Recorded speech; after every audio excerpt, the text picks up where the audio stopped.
I'm Jaden Cornelious. Welcome to My Life, My Story. And no, it's actually not my life, my story, but you're going to meet some really phenomenal and inspirational people that are going to share with you all about the obstacles they have overcome, the challenges they've faced in order to be able to share their life, their story. Now, I've been very blessed over the years that I've been an artist and met wonderful people who've had some exciting and amazing stories to share. And I really want to share some of them with you. These people have gone through problems with discrimination, with abuse, with disability. They have overcome so many different obstacles and challenges that they faced on a day-to-day basis in order to create a life that they are not only proud of, but that's an inspiration to others. And that's what this show is about. You're going to meet some amazing people. And today, I would like to introduce you to a wonderful person. So sit back, enjoy, be inspired. This show is dedicated to their lives and their stories. Enjoy. Hello guys, those that are listening, my name is Darren Hall and this is my story, my life story, stemming way back to the age of, let me take you back, I'm 43 now. I really shouldn't have said that, but I did. And I'm just here to discuss a little bit about my life, my difficulties, having a disability, how it's affected my life, what barriers I've had to overcome over the years. So a lot of spieling, I'm afraid. So just pin your ears back and enjoy the show, or enjoy the story. So I will start. Yes, like I said, I was born with cerebral palsy. Doctors would not. I went for tests when I was 3, and it was diagnosed that I had cerebral palsy. Which, for those of you that don't know what cerebral palsy is, it's basically a physical disability that affects the lower limbs. I say my upper body is fine, but over the years it affects the way I walk. And that, as I'm getting older, guys, 43, I've said it again, it's kind of affected me a little bit more now than it was. I get pains in my knees and stuff. But anyway, let me take you back to a time when I was at school. Now, I was always the cheeky chappy in the classroom, but I also found it difficult to mix with the other children. Going out playing football, they were running around the place, so I kind of had difficulties keeping up with those. So what I used to do, I used to have a little trick to engage with people. I'd laugh and joke. I have a brilliant sense of humour, even now. A lot of daddy jokes these days because obviously I've got a son. But way back when, joining in with activities, I would make people laugh. I would fall over, tell stupid jokes, try and get them involved with it, and then they come with me, and that positive behaviour, if you like, made them want to help me join in with those activities. It would be difficult, but I'd have friends to help me out. So that's how I got people involved, if you like, in my support. I had a lot of physio and other things, but I just wanted to get out there. So from the age of 5, when I started school, I had a lot of determination. I wasn't going to let disability get in my way one bit. I wanted to get out there and enjoy and laugh and do all the activities that other kids did, really. So, and I did, and I loved it. We used to play rounders and sports days. There'd be certain activities that were not suitable to me, but on the whole, and then a little bit older, I took up swimming. because the doctors recommended that I went swimming to loosen muscles and things. And then I'd say around about the same time, I went horse riding, and that was good for my legs as well. So basically, all the sports that were physically good for me, I would always join in. So I had a lot of determination over the years. Anyway, moving on a couple of years, when I started to develop, physically and growing up there, I get lots of pain. So I had to go for operations. Unfortunately, I had 3 operations. One on my hamstrings, which are at the back of your legs, one on my hips, one on my ankles, and they did a pretty good job, to be fair. But I missed a lot of time from school, so my education suffered a little bit from about the age of 11. When did I have my first operation? So from about the age of 7 till 11. So I didn't learn as much as I wanted to, because I had time, obviously 6 weeks at a time per operation, and then recuperation. So you're talking 12 weeks a time per operation. So lots of educational gaps, if you like. I remember getting homework sent to me by my in the days where teachers used to come round, hand you a piece of paper. Now I am showing my age. Hand you a piece of paper and give you tasks to do outside the classroom, if you like. So I kind of missed a chunk there. Then I went to college and did business studies and things like that. Somebody recommended to me that I should sit in front of a computer, and instead of physical work, because they kind of figured that I wasn't able to work in a physical role, if you like. So they recommended. So I took a business study, which I didn't really like, to be honest. It was more, I wanted to be out there. I've got a very caring nature. I like to look after people, inspire people. I like to spread positive and all those things. And being stuck in front of a computer was not really it wasn't really what I was all about. So I took up a job looking after the elderly, which I loved, but there was a lot of barriers in the way as well, because obviously the way I walk, health and safety and things like that.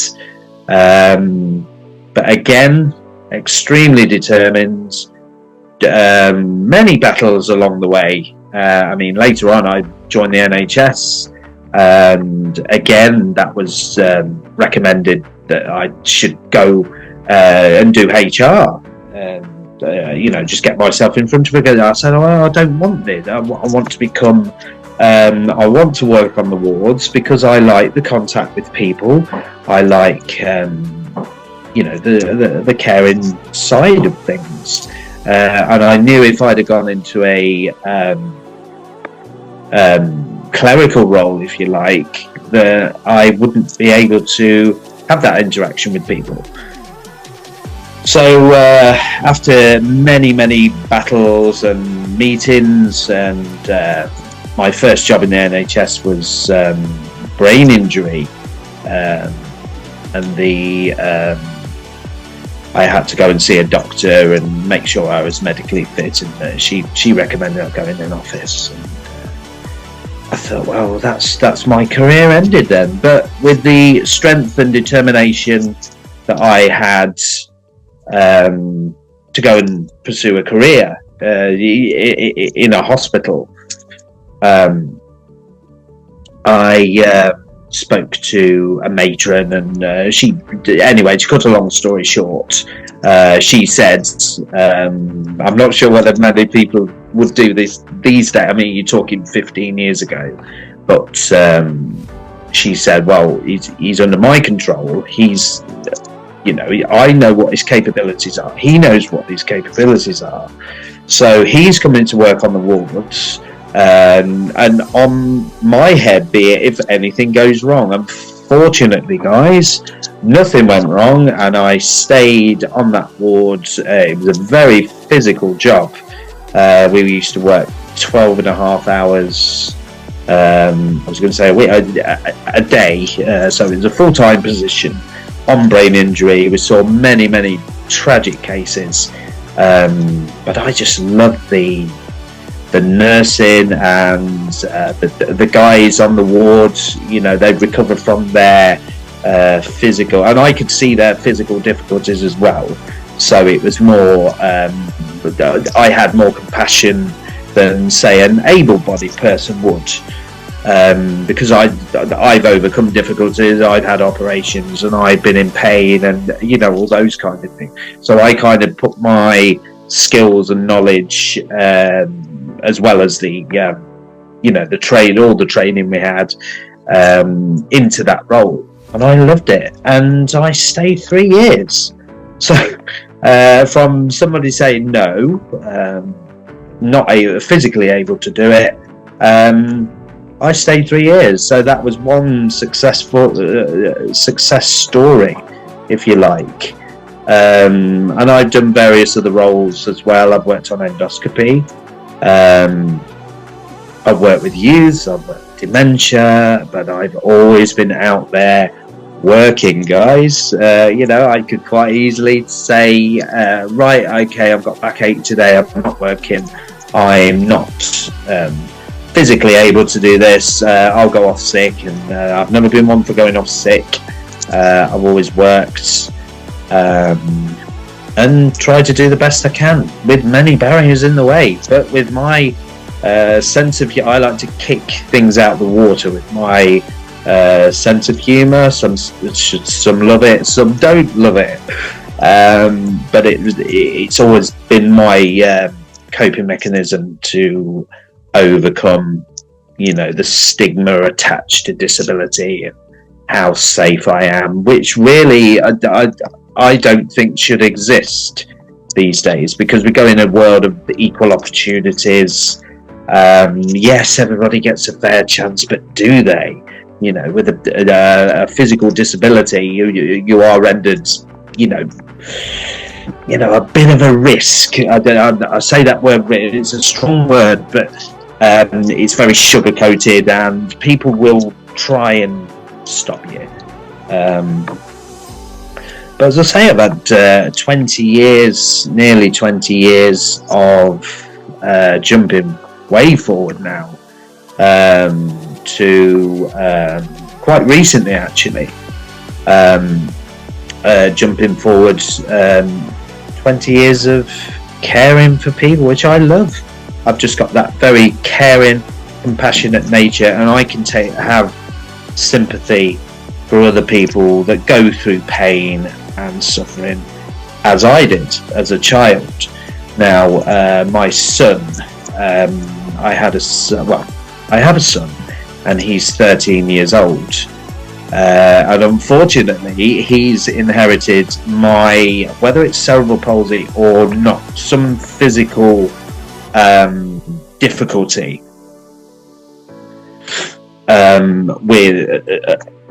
has been passed on.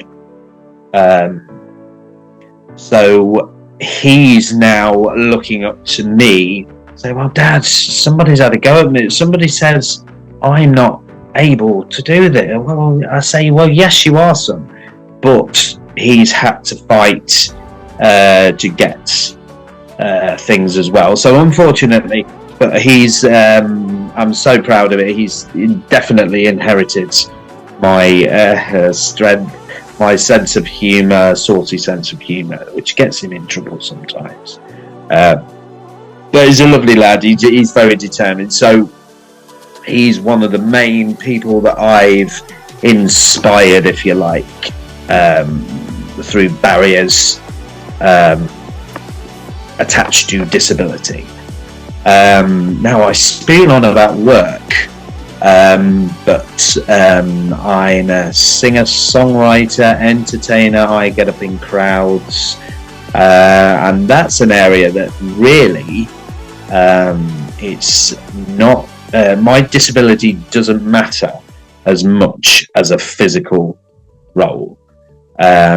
So I get out there, I do live gigs, flying solo. I did an interview a while ago about that, which you'll hear soon, but which has kind of stemmed a new career interest, if you like. My goal now, apart from working in the NHS, of course, is to inspire disabled people to take up music, because it's very therapeutic, it's very it's a happy thing, it's positivity, and you don't get judged from people. Your physical disability is not recognised. I mean, I stand up on stage, and many people have said, yeah, brilliant, and disability does not come into it. So my goal, if you like, in the next couple of years, I mean, it's going to take a little while, is to inspire the younger children, because music's a very interactive thing. It's a very unique skill if you can stand up on a stage. And another example of which is my son. He comes along and he rocks the place down in 2 minutes flat. I can't do that because I'm getting old. My physical disability is, it's telling on me a little bit in gigs, not too much, but so looking at my son, I've inspired him. So my overall goal is to inspire other people, and not just younger people, but the disabled. Disabled people can do whatever they want to do, providing there's no barriers, which sometimes, unfortunately, there is, guys, but you just have to keep strong, very determined, very positive, and show people you can do things. You know, it's difficult enough having a disability, but when people stop you pursuing your ambitions, pursuing your goals in life, just because you're slightly different, it doesn't matter. You know, you can do anything. I mean, I've worked, I've done radiology, I've put a lead on for 3 hours, sweating, and that's like a physically demanding work, but I've overcome it. And another thing that I do is dragon boating. Now, that is, for those of you that don't know, is it's a physical, obviously a physical sport, but it's in a rowing boat, or I describe it as like Vikings. And I've done many races. I did a 20-mile trip around Venice in May. I've done that. We did the nationals in Nottingham, which is England, obviously. And even that, sometimes there's barriers and difficulties, you would say. But I'm very stubborn, guys. And if you've got the determination, the drive and ambition, you will achieve whatever you want to do. I've got lots more ambitions. So my story, going way back in a nutshell, was arriving at school and kind of not knowing, being excluded all the way along. And that's kind of happening now, but not so much. I've got the strength to overcome what I've been. So the moral of this story is, if you have a disability, just go for it. Just do whatever you want to do, and you'll achieve anything. And I've got lots more achievements to get yet. So yeah, if there's any budding guitarists out there want lessons, or I'm currently taking guitar, teaching kids guitar at the moment, so that's another angle to my career, if you like. So basically, yeah. So thank you for listening, guys. I hope I've not spilled on too much, but yes, I just wanted to get that message across that disabled people, or anybody in this world can achieve whatever they want if they put the hard work in, and just keep positive, guys. So anyway, that is the end of my story. Thank you very much for listening. If you have a story to share, if you've overcome all obstacles to continue forward, no matter how big or small they might have been, that obstacle's right.